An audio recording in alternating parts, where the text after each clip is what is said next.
Welcome to the Sean Spicer Show. Man, did we have a great show yesterday with Alan Dershowitz. Thank you all for tuning in and supporting us. But today, it hasn't stopped. We got a lot to break down today. A new Trump memo from his pollster, Tony Fabrizio, is out, and it shows that there's some post-debate mix-up in the early states. The big takeaway from them, Nikki Haley is surging in Iowa. We're going to break that down, as well as where the rest of the race has shaken out after that. Plus, did you see the video of this kid in Colorado, this student? He has a patch of the Gadsden flag, the yellow "Don't Tread on Me" flag. And they told him he had to either take the patch off or leave school. Well, that didn't go over too well with his mom, with the Democratic governor, and a lot of other people. We'll talk about that. I want to show you the video where everything helps. Plus, Corinne Jean-Pierre was on CNN, which is sort of like a staff meeting. And she was asked by Jake Tapper about the president's health, where he stands right now as an 80-year-old running for president.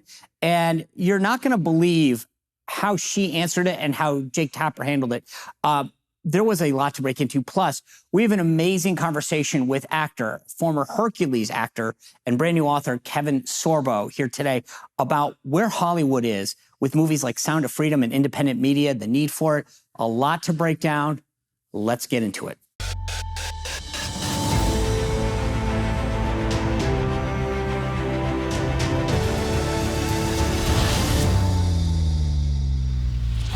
All right, a lot to get to today, but as I always tell you, you never know when we could get canceled. So do me a favor, stop, pause at some point soon, maybe even now. I'll forgive you if you want to look away for a second. And just make sure that if you're watching on YouTube or Rumble, you hit the subscribe and notification buttons. The notification buttons ensure that you get it every time, and that's helpful. Or not just and please go to Apple Podcasts or Spotify, but Apple's the big one. It really helps us get momentum. And allows folks to know how important independent media. Hit subscribe. Make sure you're getting every episode. And again, even if you're watching on the first, thank you for those people who are watching at 3:47 on the first. It's been an honor to be part of this. But we never know when we're all going to get canceled, and at least having a backup is important. And speaking of backups, if you are watching somebody in Florida right now deal with this hurricane, you know that backup systems are important. We all deal with redundancies, trying to make sure that we have chargers ready and so that if the power goes out, and the people down in Florida right now are dealing with this. And you can imagine after a hurricane how long people are going to be without power down there. But it's bigger than a hurricane. God forbid we minimize the impact of that. But there's a lot of national security experts that are saying our power grid could get attacked. We've seen a bunch of attacks on substations. And if it happened, it's not going to be just a few days. It could be months or weeks, or it could be weeks or months. I mean, they're saying even up to 18 months based on some of these attacks, specifically in North Carolina. But imagine just being blacked out, not having power for weeks, then months. I mean, you're talking your phones, your medical devices, your TVs, internet, your computer, your refrigerator. Those are all things that we take for granted right now. 4patriots.com has the Patriot Power Generator. It's solar powered, so you can ensure that you will always have a power source. It's portable. You can take it inside. You can put it in your car. You can bring it with you. You can go, that's the beauty of it. You don't have to worry about things like that. It is peace of mind. I know when my mom, who lives in Florida part of the year, had a hurricane come her way, the idea was, do you have enough devices to charge your phone, right? To keep that radio on. And the Patriot Power Generator will do that. Go to 4patriots.com. Use code SPICER. It gets you 10% off your first order. If the order's over $97, it's free shipping. You get their amazing guarantee for 1 year. But you just don't know when that event's going to happen. Maybe it's a hurricane. Maybe it's another natural disaster. Maybe it's just the power company. Maybe it's a blackout. But don't think about it when it comes. It'll be too late then. Go to 4patriots.com, use the code SPICER, get 10% off, and sleep sounder, knowing that you don't have to worry about it, and you'll be the person that can charge the phones, the medical devices, even your refrigerator. 4patriots.com will make you sleep a lot sounder. All right. I want to get into all of these stories that I told you about at the top. The first one, though, just blew my mind because I'm listening to this story yesterday on the internet. I'm watching this video. The 7th grade kid is kicked out of class for having the Gadsden flag on his backpack. What I'm talking about if you can't remember, we'll put it up in a second. We'll show you. This is the Gadsden flag. You've seen it all around me. It says, "Don't tread on me." This kid had a patch on a backpack. So before we go any further, let me just show you what I'm talking about in terms of the video. This is the video that was captured of him meeting with a school official and them explaining to the student and his mother what the problem was. Let's go to the video, and that way you can see what I'm talking about, and we'll pick it up on the other side. Do they know what the Gadsden flag is? That it's a historical flag? So the reason that they do not want the flag, the reason we do not want the flag displayed is due to its origins with slavery and slave trade.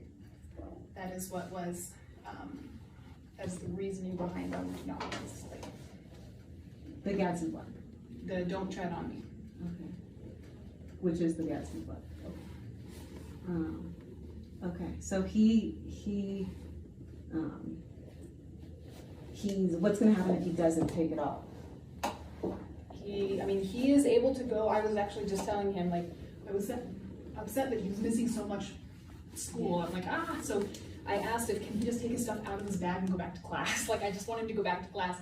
The bag can't go back. It's got the patch on it, because we can't have that in and around other kids. So that's what I was trying to, and then he said you were close. So I was like, oh, okay. Yeah, it has nothing to do with slavery. That's like the Revolutionary War patch that was displayed when they were fighting the British. Like that's the Revolution. Maybe you're thinking of like the Confederate flag. Okay, I am Is just here to enforce. No, I am here to enforce the policy that was provided by the district, and definitely you have every right to not agree with it. I mean, because the absolutely. ACLU says that he's allowed to wear that. If you like go on their website, it's like says in big letters.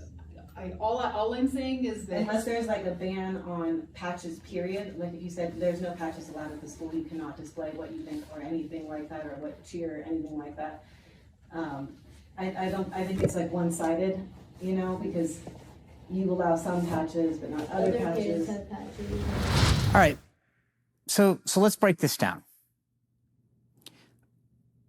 The school administrator type person, whoever was sitting there, says, quote, that their concerns because of the origins with the slave trade. Origins with the slave trade. Okay. So I decided to do something. I was like, all right, I know what it is, but I want to, maybe they're getting their information from somewhere that I don't. So let's go to a liberal source, Wikipedia. This is, it might as well be written by the DNC. There it is. This is what it says. The Gadsden flag is a historical American flag with a yellow field depicting a timber rattlesnake coiled and ready to strike. Beneath the rattlesnakes of the world, "Don't tread on me." Some modern versions of the flag include an apostrophe.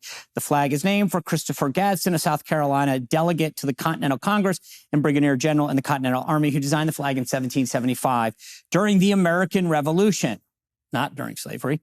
He gave the flag to Commodore Isaac Hopkins, and it was unfurled on the main mast of Hopkins' flagship USS Alfred, December 20th, 1775. 2 days later, Congress made Hopkins the commander-in-chief of the Continental Army. He adopted the Gadsden banner as his personal flag, flying it from the main mast of the flagship. While he was aboard, the Continental Marines also flew the flag. The rattlesnake, by the way, Wikipedia goes on to say, you can see it there, was a symbol of unity of the 13 colonies at the start of the Revolutionary War, warning Britain not to violate the liberties of its American subjects. Nothing to do with slavery. And that's the policy of the district, she says.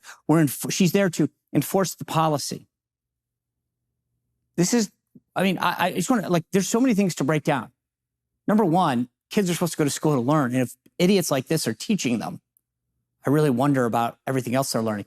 There's nothing. This is Wikipedia. This is written by the left. Even they don't say that.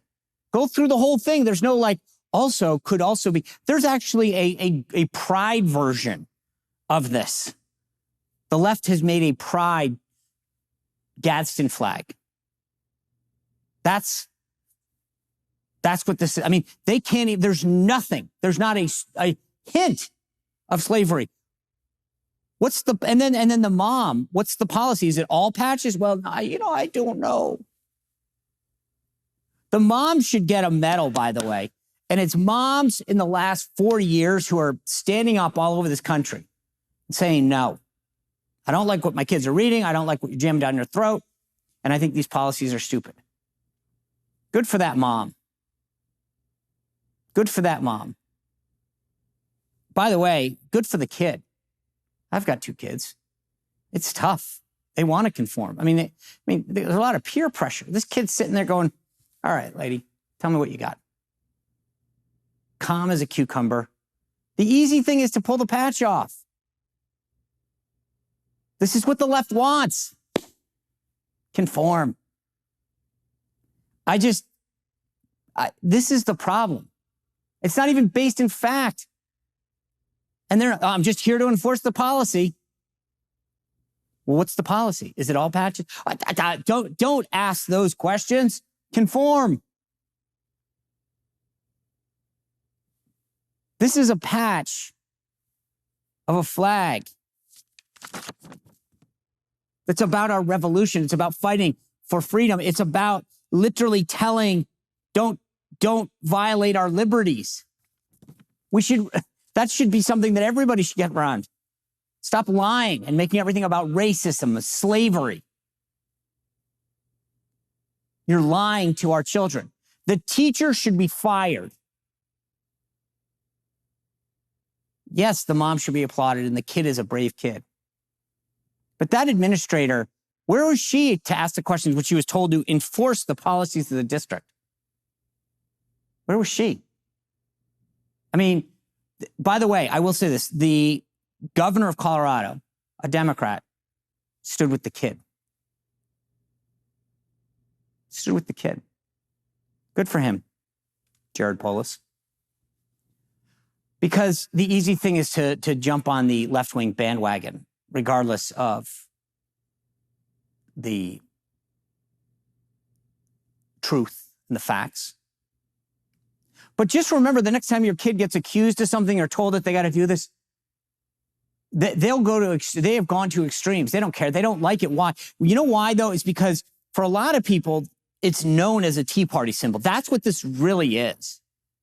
Despite the pride folks trying to take it over. I mean, you look on Wikipedia and take a look for yourself. There's a ton of groups that have co-opted it. Right, left, center, military, other nations, actually. But the left can't stand it because it's probably more widely known as a Tea Party symbol. There's like 12 states, by the way, that have a Gadsden flag license plate. Unbelievable. All right. I also want to talk to you a little bit about what's going on post-debate. We were talking about whether the debate would move the needle. And the national polls really didn't show that much, to be honest with you, so far that came out. And you guys know what I think of national polls. We don't have a national primary, so I don't care about national polls. But I do care about New Hampshire and Iowa. And the Trump campaign, Tony Fabrizio, the pollster for the Trump Super PAC, put out a memo to Trump supporters and donors saying, hey, post-debate, it's Nikki Haley that we should watch out for, which is interesting. DeSantis, they now view like his status as the number 2 is threatened because of Nikki Haley. So this is going to be interesting to see how this breaks out. Tomorrow on the show, and I apologize, I think I mentioned this yesterday. I got ahead of myself. But tomorrow on the show, we're going to have Vivek Ramaswamy. I'm going to ask him about this poll, ask him about a lot of things. In fact, if you want to get ahead of this and you go to my locals page, seanspicer.locals.com, go there and let me know what you think I should ask Vivek. I want to talk to him about his media strategy, his ground game, where he goes from here, some of the attacks that he's had. I mean, there's a lot. But if you have an idea, let me know. seanspicer.locals.com. It's all free. Although you can always sign up as a VIP member. That's nice. But we're going to get to him and I'm going to talk to him about this poll because it's not some left-wing media poll or some college. This is the Trump team putting this out there to its donors and saying, here's where we're seeing movement in Iowa and New Hampshire. Before we get any further, though, because I do have a lot more to break down, especially this Jen Psaki interview that she did on CNN, I want to tell you guys a little bit about the great work of the folks at Delta Rescue. Delta Rescue, and you can go to deltarescue.org to support them. They're the folks that are helping take care of animals that have been abandoned and that they're out in the wilderness in some cases. I told you, going post-COVID, one of our dogs that we had rescued was a post-COVID dog. People just letting animals go because they thought that they wanted a dog and then they didn't realize what it takes to handle it. But that's true of cats and horses. I mean, there's a lot of people who take on animals that can't handle them. They're not ready. And they let them go into the wilderness and they get abandoned. Delta Rescue comes in and helps all those folks. They are the largest care for animal sanctuary. They are a no-kill shelter. They provide food, all sorts of nutritional, additional aspects, veterinary care. You get it. You know what I'm talking about. That stuff that a sanctuary does. But these guys, they rely entirely on our donations. Please go to deltarescue.org. Help them out. Leo Grillo, their founder, is a big believer in this. So take some time. Go to them. They'll answer your questions. They'll send you your newsletter. deltarescue.org is doing great work. They need our help. So please help them continue this mission. Okay. I want to keep going because I think there's a couple other issues before we get to this discussion with Kevin Sorbo and what's going on in Hollywood and some of the work that he's doing. Jake Tapper had Corinne Jean-Pierre on his show. So I call that a staff meeting. Jake is a former Democratic staffer. He worked for Handgun Control or whichever handgun. I mean, he was a left-wing activist and Democratic staffer. So he has her on the show, and it's patty cake. And he brings up, I guess I will say this, I will give him credit. He brought up that the majority of Americans have a concern about President Biden's age and stamina. The average male in America lives to be 77 years old. 77. The guy's 80. 82 if he were to get reelected. 86 if he served out a second term. When you're playing on borrowed time. And look, some people, that's an average. So you look at President Trump, he's 77. I don't think that guy's going anywhere soon. But Biden, I think, as Tapper points out in this interview, gives us some pause for concern. I want to play you the interview between Tapper and Corinne Jean-Pierre and then discuss what's going on because her take is fascinating to me. But I also want you to listen to how Tapper approaches it, which we'll talk about as well. And then I want to talk to you about how she answers it. Take a look. I'm talking about his age and his stamina and his ability to do the job. And you're talking about the record. And I understand why you'd rather talk about the record. But I'm talking about what Americans see when they turn on the TV and they see, you know, Joe Biden's been in politics since before, literally since before you were born. And like he's aged. Let's talk about this. As we all do. Let's talk about this. And you all talked about this back when we were marking the 1 year anniversary, right, of the war in Ukraine, the unprovoked war by Russia. What did the president do? He went to Kyiv, and he was there with the alarms blaring in the back.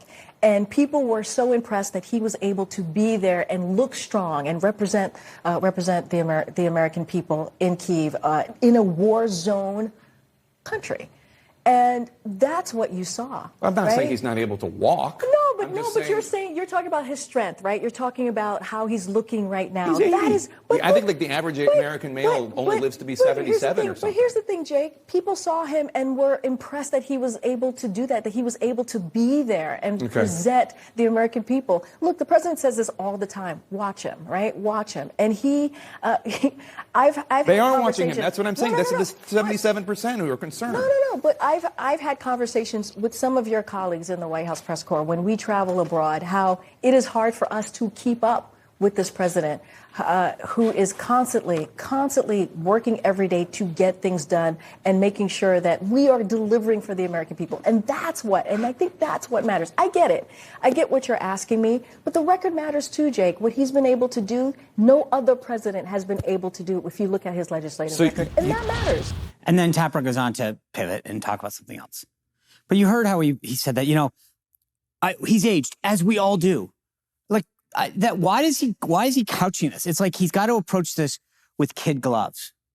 Like he's apologetic for bringing up something that 77% of Americans, plus the majority of Democrats, have a concern for. Why are you dancing around this issue? He's literally acting like, I'm really sorry that I have to ask you this. I know we're on the same team, but I have to. I mean, okay, like I said, I'll give him credit. He brought it up. But it's what, so he gets credit for showing up. But he's aging, as we all do. And at the end, he pivots. This is where I thought it was funny because she said that we should all be impressed that he showed up in Kyiv. He rode a plane and then a train. Okay, great. You can say that, yes. Was it dangerous? Yes. Presidents go to war zones all the time. President Trump flew into Iraq. My former colleague, Sarah Sanders, tells a really good story about how the plane was darkened and the concerns that they had. Presidents do that. But we're supposed to be impressed that he stood up in Kyiv and he didn't fall down and make a fool of himself. That's what cringe on TV. Look at. We should be impressed that he was able to represent us. What are you kidding? Where's the bar? We should be impressed that he was breathing. Look at him eating like a big boy. That's the White House press secretary's best case?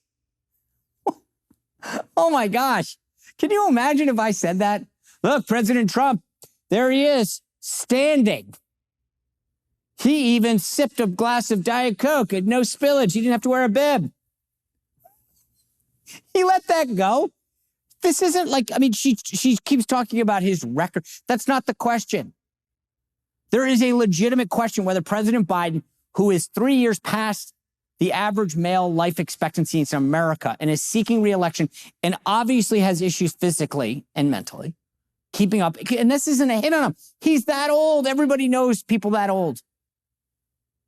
This is a medical reality. Okay? So it's a fair question. And she's talking about he went to a war zone. Like, that's a big deal. The reality is we should, because if he can't handle the job, we've got Kamala Harris coming. Okay. The last thing I'll just say on this, because I thought this was interesting. She talks about how he did this, but then she hits on the press corps. We have trouble keeping up with him. Hard for us to keep up is what she said. Hard for us to keep up. What does he do? We see the schedule every day. President Biden woke up. He went to the Oval Office and he went home. Are you kidding? We barely see him. He went to vacation in Delaware, got on a flight to Maui, talked about his Corvette, and then went on vacation from the vacation in Colorado. God, I can't keep up with this guy. How am I ever going to do 3 vacations when I can barely do 1? I can barely do 2 nap times. This is insane. All right, the last thing, speaking of Biden, that I want to get to is the National Archives is now saying that they are in possession of over 5,000 emails from Biden. But they're not from Joe Biden. What are you talking about? What does that mean? Well, do you know who Robert L. Peters is? How about Robin Ware? J.R.B. Ware? That's all Joe Biden. Yeah. He used a pseudonym when he was vice president to communicate. And guess who he communicated with? One guess. Begins with an H, ends in Hunter. That's right. You think this is a problem? Remember all those times when they talk about the Trump administration using encrypted apps, not following the Presidential Records Act? Here is Mr. J.R.B. Ware, Mr. Robert L. Peters, Mr. Robin Ware, not following the law. No big deal, you say. The Dems thought it was a big deal. The media thought it was a big deal when Trump did it. Unbelievable. Last thing I'll get to, because we're running short on time. House Majority Leader Steve Scalise announced that he had cancer, blood cancer. He says it's under he's under medical supervision. He feels good about the prognosis. Our prayers go out to Congressman Scalise. Obviously, he has dealt with a lot after that shooting from a Bernie Sanders supporter, and it's tough to watch him go. But I'll tell you, I know Steve. I was there in the hospital the night of that shooting with President Trump. If there's anybody who can beat cancer, I know it's him. You know, speaking of kicking things and beating things, you know who beats up a lot of things? Chuck Norris. Yeah, he's a pretty big dude. He's strong. He's healthy. He's big in fitness, which is why when I woke up this morning, I walked downstairs, the kids were eating breakfast, and I took my morning kick. I took a scoop, put it in a glass of cold water, put a little ice in there. I like it with the ice. I mixed it around and I took it down. It's 8 ounces. I would put this in a jug and mix it and drink it all day if I thought I could, but I got to read the directions more because it tastes that good. I actually enjoy the flavor of it. And Chuck is a total health nut, right? You can just look at him. By the way, someone last night on YouTube said he's 81. He's 83. I looked it up, March 10th, 1940. That's when Chuck Norris was born. He is 83. He does look that good. Don't cheat him out of that. But he made this thing, Morning Kick. It's got probiotics. They help you lose weight, prebiotics for digestion, superfoods that help with your muscles and joints. Look, I take it because I want to feel and look like Chuck Norris. Wow. I'm not there yet. It'll give you more energy, better digestion, clearer thinking. Go to mymorningkick.com/Spicer, mymorningkick.com/Spicer, and be like Chuck. All right, as I mentioned at the beginning, we got a great interview coming your way right now with Kevin Sorbo, the actor, brand new author of a book called Test of Lionhood, out from Brave Books, bravebooks.com or spicerbook.com. You can always get it there. Kevin's an actor. He played Hercules. And he's going to talk to us about what's happening in Hollywood and why he wrote this book. All right, Kevin, welcome to the show. Congratulations on the book. I want to get to that in a second. Sure. The first thing I want to ask you, though, before we get into this, because there's a question I've been dying to ask a Hollywood type. I don't know that you fully qualify because you've been very successful in movies, but I would never put you in the Hollywood type category. But you're as close as I'm going to get. So here's what I don't understand. I've always thought of a lot of these movies. They always talk about it in the context of how much money they're making and how well they did and at the box office. And yet, you were in a movie called Soul Surfer, did very, very well. You've played a lot of these roles and been in a lot of projects that have done very well. Sound of Freedom comes out, kills it at the box office. Does Hollywood not, are they so against some of these themes that money doesn't matter in those cases? You know, it's a good thing to ask because I'll tell you, I did a movie called Let There Be Light that Sean Hannity actually funded. I directed it as well. Came out in theaters about 4.5, 5 years ago. And we were up against a $300 million Thor Ragnarok, big Hollywood movie, big special effects, $100 million advertising budget. We were a $3 million budget, and me going on, talking to people like you, just doing whatever I could. We maybe had $1 million to promote this thing. And we opened up number 2 per screen average. Number 2 per screen average opening weekend. I get a call Monday morning from Netflix. Say, hey, you got a huge foot into this whole, faith-based family sort of genre. We want to meet with you, maybe open an inspirational division here at Netflix. I thought, fantastic. I go meet with them like 4 times over like 3 months. Gave them some great scripts that I've had from other writers, some good, TV shows and movies.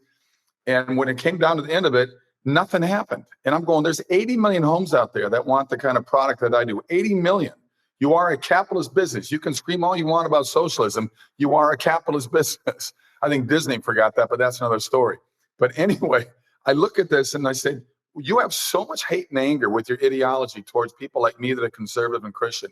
It's weird to me. Why don't you just do the movies that I'm bringing you right now? Let's shoot them, see what happens, and you can laugh all the way to the bank about us stupid conservatives and stupid Christians, because that's all you promote us to be anyway in all the movies you put them in. But it's weird to me. I don't get it. And if you look at the success of The Sound of Freedom, they had 2 great things going for them. Number 1, they got with Angel Studios. Angel Studios has The Chosen. Big money behind it by people that are putting money into it, a whole different way to raise money. And they go to the followers and say, you better follow this movie. Well, they do. They'll do anything that Angel tells them to do. And it's a good movie. I saw it 2 years ago. I mean, they shot it 5 years ago. And I was like, okay. And then Hollywood went after him. I went, what? Well, don't you? And that's, Hollywood can't agree that child sex trafficking is bad. And I think people just But with that message, it just made the movie, more people went to the movie just to say, well, screw you, Hollywood. We're going to support this movie. And I want to pick up on that for a second, because I kept hearing about, I had seen the trailer. I talked to, I know a lot of the guys at Angel Studios, and so they had sent me some stuff, and I was going to make time for it, and I kept hearing about the QAnon stuff. I finally watched the movie, and I started to text these guys, and I said, okay, what am I missing? Like, I love the movie, the message, exactly what you just said. A very powerful message that anybody should be able to get behind. Sure. And they were like, yeah, apparently they're saying that somebody watched a link that said this at one point at a speech that they were giving. And I was like, but the movie has no reference to anything QAnon related, which goes to your point. They wanted to sink it. They didn't want, that's what I found fascinating. Because they didn't, I mean, Soul Surfer and all these other movies that have had a Christian, positive, patriotic bent, they've kind of let go. They've done very, very well, and you thought they would have gotten the message there. But on this one, they personally attacked it. And that was the first time I've ever seen something like that. Look, I did a movie called God's Not Dead on a $2 million budget. It made $140 million. And we couldn't get on any mainstream talk show or anything because it's got God in it. I mean, this is where we're at in the country now, and it's just really amazing. I used to get stopped all the time for Hercules and Andromeda, my two long-running series. I get stopped all the time now in the airports, wherever, by people saying, hey, keep making the movies you're making, like Soul Surfer, God's Not Dead, and Let There Be Light. And I'm going, well, trust me, I'm making them, but you guys got to support them. But we can't get them out there. It's got to be word of mouth, because we do not have those massive budgets that Hollywood does to promote their movies. I'll tell you this right now. I just got literally last night texted the trailer for the next Angel Studios film. I'm not sure if I'm supposed to say anything or not, but it is going to blow people's mind. It's this woman who took on the Pope and led this. Anyway, it's going to be another example of this happening. But this gets to the point that you just brought up. The reason for this show is that independent media is the way to go. People who cannot be hamstrung by corporate overlords that are telling them what to say, who to have on their guest, and what to promote. You brought it up with your movies. Do you think that that's, and this is what Angel Studios is doing with films like Sound of Freedom, with series like The Chosen, is that the way to go moving forward? Well, I think so. I mean, the independent market is only going to get bigger and better. I mean, I've got a wonderful movie coming out at the end of October that people can go to. It's a Fathom event. People can go right now to sorbostudios.com and sign up. sorbostudios.com. You get tickets now. It's a true story set in 1930. It's about the largest oil find in the history of the world. Movie's titled Miracle in East Texas. I directed it. I'm in it. John Ratzenberger's in it. Lou Gossett Jr., Tyler Main, my wife Sam's in it. It's a wonderful family, PG-rated movie. True story, which has faith and love and hope and laughter and forgiveness, everything that Hollywood doesn't want to do anymore. And I hope people go check it out. So go to sorbostudios.com. You can buy tickets right now. We need to fill those seat ups, and we need word of mouth on this wonderful, wonderful movie. Let me pick up on two things that you just mentioned. I want to talk to you about the studio piece and then the actor piece, so I don't forget. Sure. On the studio piece, when you're saying go buy a ticket now at sorbostudios.com for this movie, how hard is it to when you produce and direct a movie like this, what is the process like of getting people to watch it? Is it that your goal is really to get them to stream it and watch it at home, or maybe to pay for it in some way? Or do you really want to get in the screens, the big screen, and how hard is that? The big screen is always where you want all your movies to go. That gives you better cachet when you move on to Netflix or Amazon or whatever streaming service you're going to go, or DVD sales, because Walmart still does DVD sales. I still got a DVD player. I like DVDs. But to me, it's like you need, in the independent world more than anything. I mean, we look at Sound of Freedom. They had a big budget. I mean, they needed to get to about $50 million just to break even. I think they shot it for $15 million. They had to buy it back from Disney because Disney didn't want to put it out there. So that cost them more money. But they made their $50 million back, and they've done a huge profit since then. But for movies, most movies in the independent world, in the $5 million and less budget, you need word of mouth. You need people to support these movies. And that's what happened with my movie, God's Not Dead, and Let There Be Light. It was just strong word of mouth, and people got out there. I get stopped still by people saying, hey, I saw this movie, What If You Did? Shot that 12 years ago, but it's a great movie, and it's better than most movies out there right now.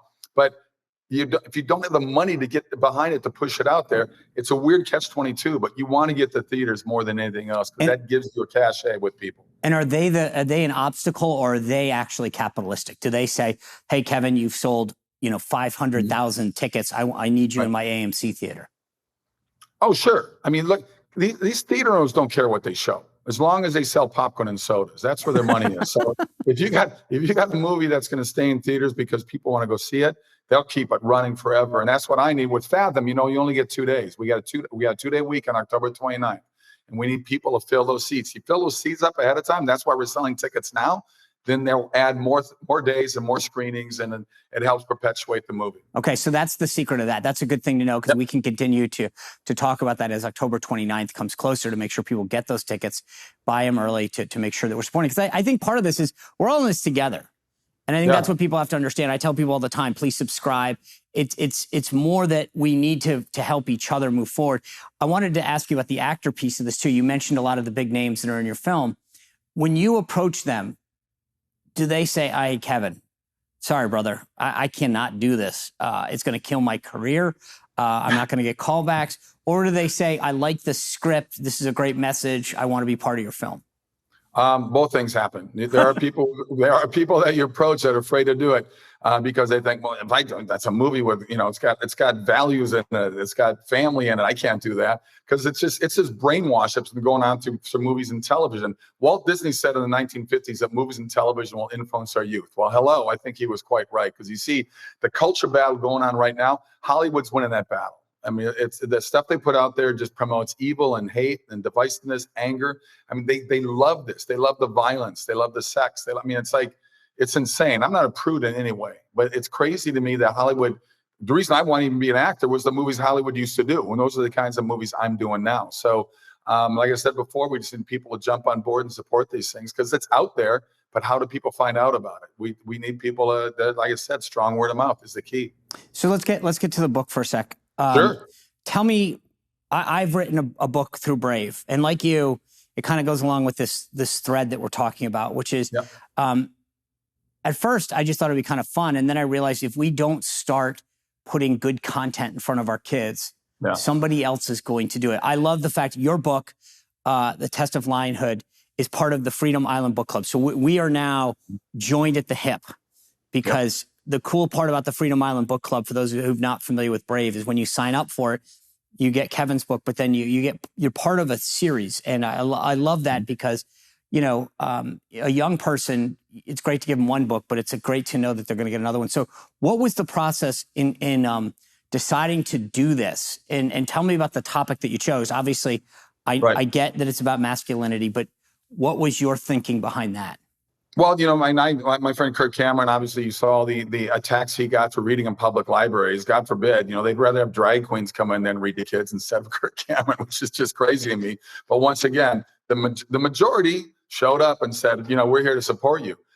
Brave Books called me and said, look, we want to do a book with you. You know, you look at the character, you look at Hercules. I played Captain Dylan Hunt in Andromeda. I've done over 80 movies, and I played a lot of very manly men and men of character, men of values.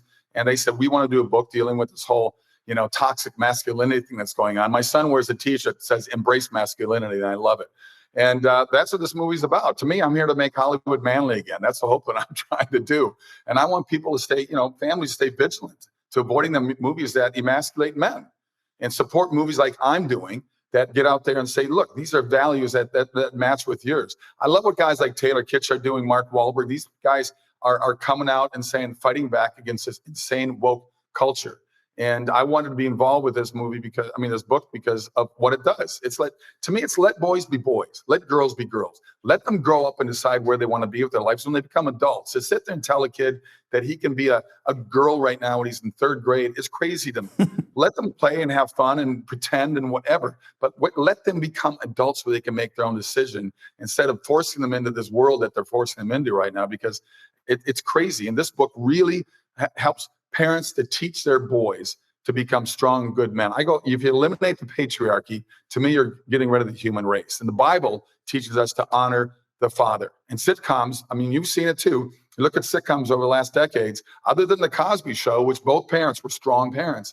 Other than the Cosby Show, these other sitcoms, the dad's always kind of fat and dumpy, the mom's kind of a babe, right? And then the kids make fun of the father.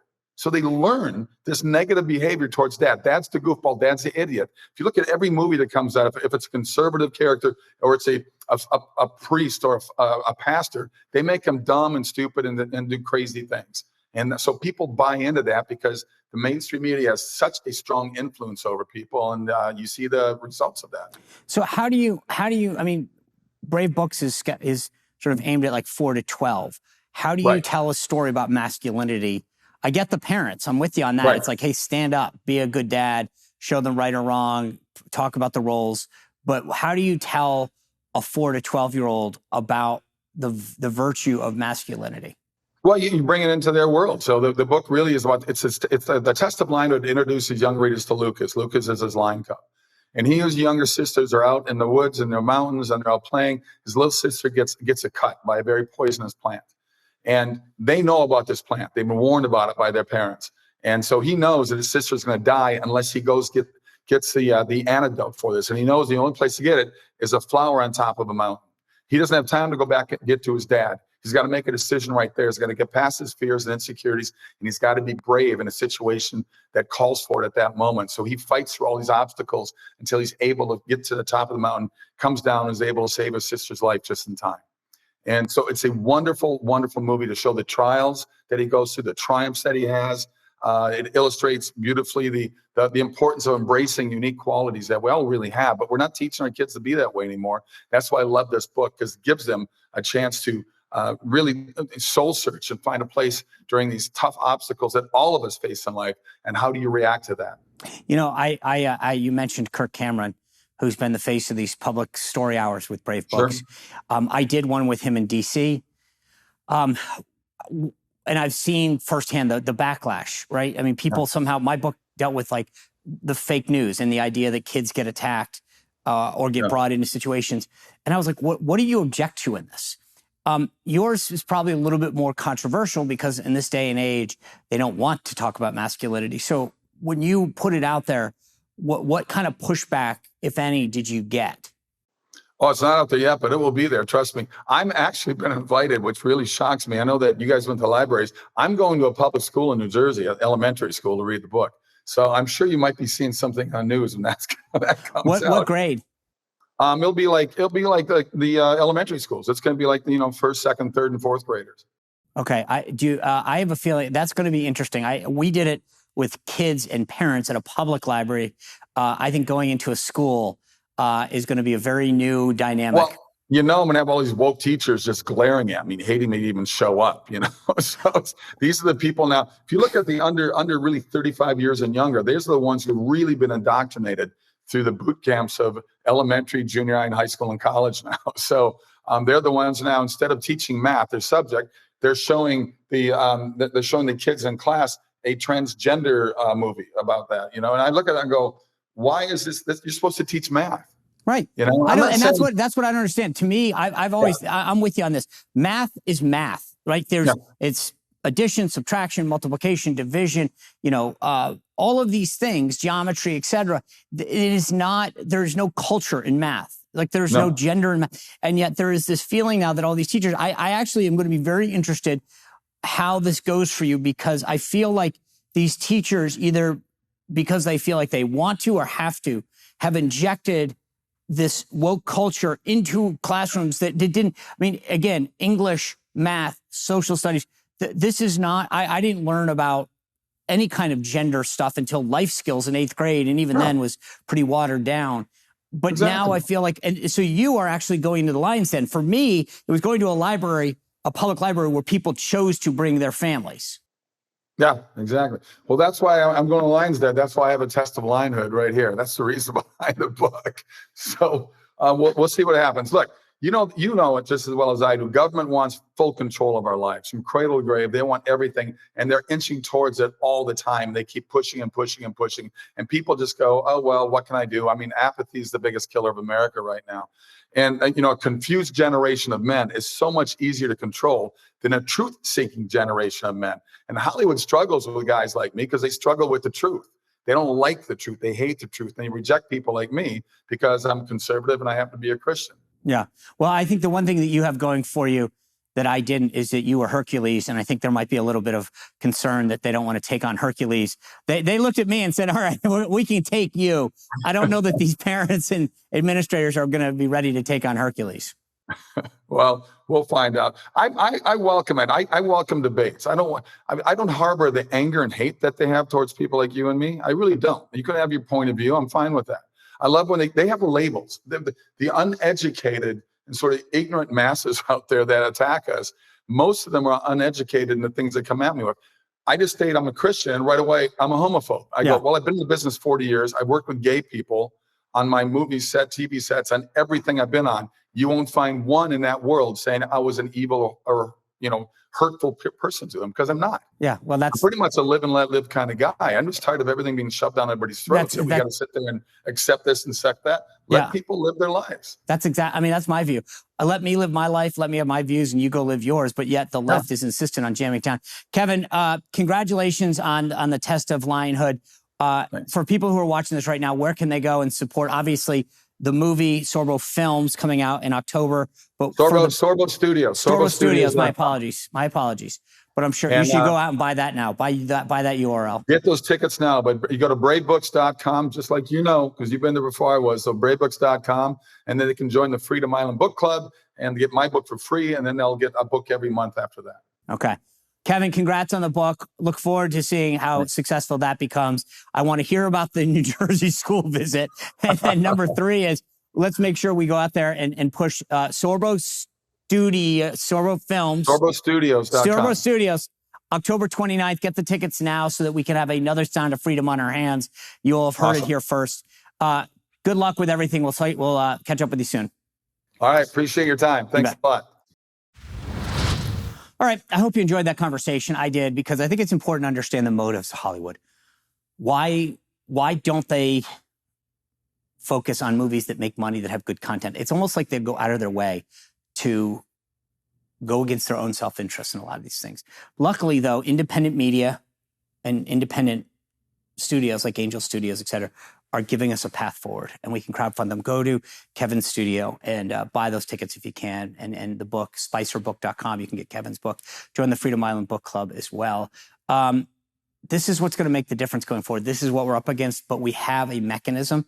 That's why I ask you all the time to subscribe to everything, Apple, Spotify, because we can get canceled anywhere, but we are also showing big tech, big Hollywood, that we have a big voice.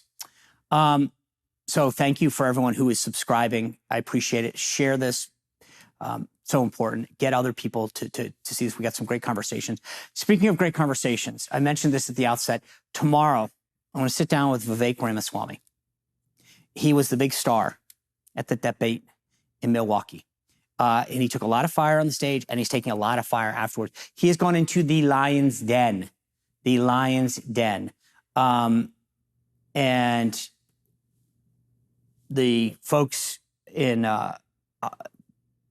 big media coming after him. His candidates are going after him. So again, I'm sorry, that is Friday. I misstated the date. Forgot when I'm going to sit down with him. Tomorrow, though, we're going to break down the big impeachment push and give you a better picture as to why Republicans are going down the path that they are, whether or not it's a smart political move to make right now. There's a difference between whether we should impeach him, whether we should do it now, and the political consequences. The consequences, what price will we pay for that, I think is important to understand before we go down that path. So big impeachment story tomorrow, and then Vivek Ramaswamy on Friday. See you then. Well, if you enjoyed this content, make sure to like this video, subscribe, and click the notification bell to get more.